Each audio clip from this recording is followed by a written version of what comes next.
तर उद्याच्या विजयी मेळाव्याच्या पार्श्वभूमीवर मनसेकडून काँग्रेस प्रदेशाध्यक्ष यांना संपर्क करण्याचा प्रयत्न करण्यात आला, मात्र त्यांच्याशी संपर्क झालेला नाही अशी माहिती सूत्रांनी दिली आहे। मनसेच्या वरिष्ठ नेत्यांकडून सातत्यानं काँग्रेस प्रदेशाध्यक्ष यांना संपर्क साधण्याचा प्रयत्न होतोय, मात्र त्यांच्याकडून कोणताही प्रतिसाद आलेला नाही अशी माहिती सूत्रांनी दिली आहे।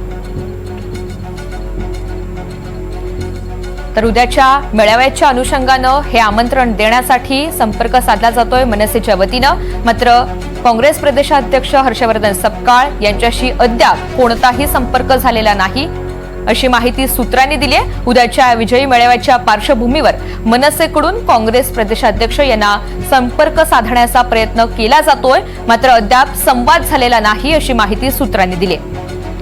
देवेंद्र कोलटकर आपल्या सोबत आहेत, अधिकची माहिती त्यांच्याकडून जाणून घेऊया। देवेंद्र, मनसेने तर खरं तर संपर्क साधण्याचा प्रयत्न केलेला आहे, मात्र काँग्रेसकडून अजून कोणतंही उत्तर आलेलं नाही किंवा हा संवाद घडलेला नाही, काय कारण?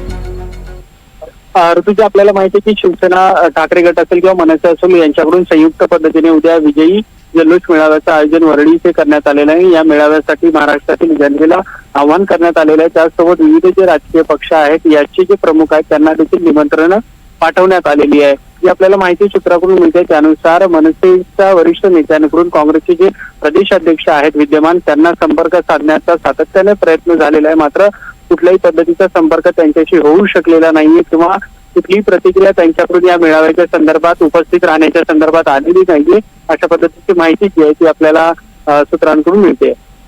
अगदी धन्यवाद सविस्तर माहितीसाठी।